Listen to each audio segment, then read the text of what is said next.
Assalamualaikum warahmatullahi wabarakatuh. Yang terhormat Ibu dosen Siti Samhati MPD dan Ibu Ayu Setio Putri SPD MPD dan teman-teman yang saya banggakan. Izin memperkenalkan diri, nama saya Silvina Aulia Sahrani dengan NPM 20130411024. Saya dari Prodi Pendidikan Bahasa dan Sastra Indonesia. Di sini saya akan mempresentasikan sebuah tugas mengenai mata kuliah menulis akademik, yakni berkenaan dengan menulis esai. Di sini saya akan mempresentasikan esai yang telah saya buat di tugas sebelumnya. Nah, untuk esai yang akan saya presentasikan ini mengenai esai jenis esai pribadi, di mana esai ini menjelaskan tentang kepribadian dari si penulis itu sendiri.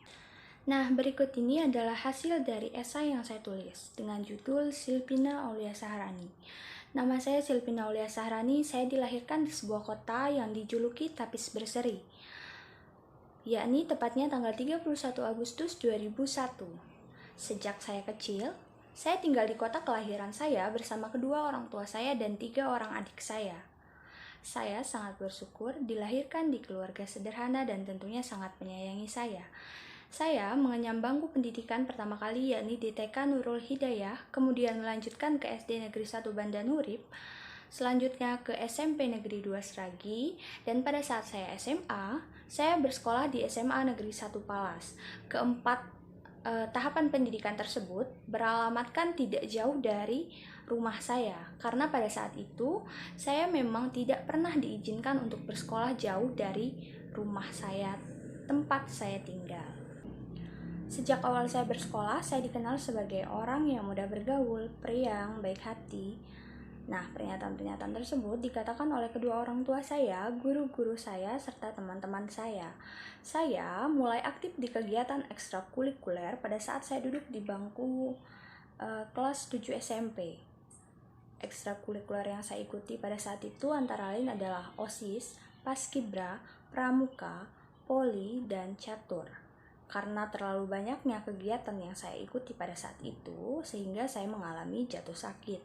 Nah, hal tersebutlah yang membuat kedua orang tua saya membatasi setiap kegiatan yang akan saya ambil. Hingga pada saat saya SMA, saya hanya diperbolehkan untuk mengikuti 2 ekstrakurikuler saja. Dan saya pun memilih OSIS dan seni. Dari kedua organisasi tersebut, saya lebih fokus di OSIS. Pada awal kelas 10, saya mendaftarkan diri menjadi anggota OSIS periode tahun 2017-2018, kemudian naik jabatan menjadi Sekbid Kesenian periode tahun 2018-2019, dan selanjutnya menjadi Sekretaris PK periode 2019-2020. Nah, banyak sekali hal-hal yang saya dapatkan dari setiap organisasi yang pernah saya ikuti. Dari mulai pengalaman yang banyak, pengalaman dipimpin dan memimpin, serta ruang lingkup pertemanan yang menjadi lebih luas, dan lain sebagainya. Saya lulus SMA pada tahun 2020. Lulusan saya dijuluki sebagai lulusan COVID-19 karena dulu dan sekarang itu terjadi wabah virus corona. Nah, angkatan saya ini menjadi kunci awal mulanya ditiadakan ujian nasional. Kebingungan kian menjadi setelah pengumuman kelulusan diumumkan. Saya dihadapkan dengan 2 pilihan, melanjutkan pendidikan ke perguruan tinggi atau berhenti dan melanjutkan ke dunia kerja. Karena keadaan ekonomi keluarga saya yang dikatakan ekonomi menengah ke bawah, kedua orang tua saya bersikeras menyuruh saya untuk langsung bekerja dan tidak melanjutkan pendidikan saya. Nah, keputusannya ini tidak sesuai dengan keinginan saya. Singkat cerita, pada saat itu saya memiliki niat yang kuat untuk tetap melanjutkan pendidikan saya ke perguruan tinggi. Saya pun mendaftarkan diri untuk menjadi calon mahasiswa baru di beberapa kampus. Saya juga mengikuti program KIP Kuliah, di mana program ini saya jadikan tongkat pertama saya untuk melangkah ke perguruan tinggi tanpa biaya dari orang tua saya. Saya pertama kali mendaftar lewat jalur SNMPTN dan memilih 2 kampus yakni UGM dan Unila. Karena minus di beberapa hal dan ketatnya seleksi kedua kampus tersebut, sehingga mengakibatkan saya dinyatakan gugur. Nah, bersamaan dengan pendaftaran SNMPTN, saya juga mendaftarkan lewat jalur SPAN PTKIN.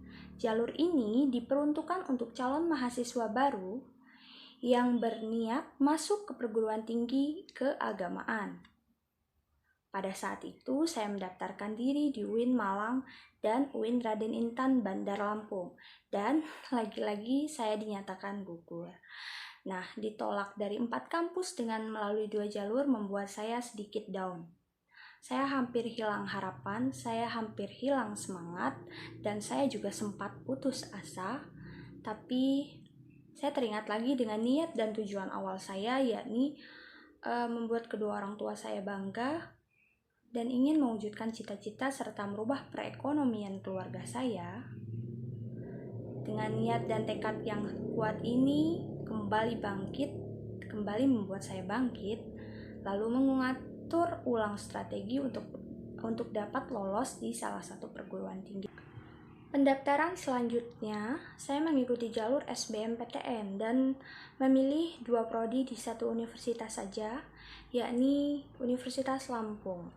Kemudian saya juga mendaftar di UIN Raden Intan Bandar Lampung serta Universitas Teknokrat. Nah, perjuangan yang paling berkesan di antara ketiga proses pendaftaran tersebut adalah pada saat saya mengikuti seleksi jalur SBMPTN di Universitas Lampung. Karena pada saat itu saya akan melaksanakan UTBK dan keadaannya sedang hujan deras. Hasil saya mengikuti UTBK dengan keadaan baju basah dan kedinginan. Tapi saya percaya hasil tidak akan mengkhianati proses. Hari berlalu dan tibalah pada saat pengumuman penerimaan mahasiswa baru. Saya dinyatakan lolos di Universitas Lampung dengan prodi Pendidikan Bahasa dan Sastra Indonesia. Kemudian di UIN Raden Intan Bandar Lampung dengan prodi Hukum Ekonomi Syariah Muamalah, dan untuk di Universitas Teknokrat sendiri, saya pada saat itu memang tidak melanjutkan untuk mencari tahu apakah saya lolos atau tidak di kampus tersebut. Karena saya pada saat itu telah memfokuskan diri untuk memilih 2 kampus saja, antara Unila dan UIN Raden Intan. Saya memberi kabar gembira ini kepada kedua orang tua saya dan mereka pun terkejut. Karena memang mereka tidak tahu jika saya mendaftarkan diri ke perguruan tinggi. Dan dengan rasa haru dan bahagia, akhirnya mereka pun mengizinkan saya untuk melanjutkan pendidikan saya. Saya pun memilih untuk menjadi bagian dari Universitas Lampung. Dan ada 2 alasan kuat mengapa saya memilih Universitas Lampung. Karena yang pertama, menurut saya pribadi, Unila adalah universitas terbaik di Lampung dengan akreditasi A. Dan saya pula membaca peluang untuk lolos di KIP kuliah itu lebih besar di Unila dibandingkan di UIN Raden Intan. Dan kini tidak terasa, sudah hampir 2 semester saya bersekolah di Universitas Lampung dan menyandang status penerima bidik misi KIP kuliah. Mungkin itu saja yang dapat saya sampaikan. Jika ada salah-salah kata dalam penyampaian esai yang saya buat, saya mohon maaf dan kepada Allah saya mohon ampun. Saya akhiri, wassalamualaikum warahmatullahi wabarakatuh.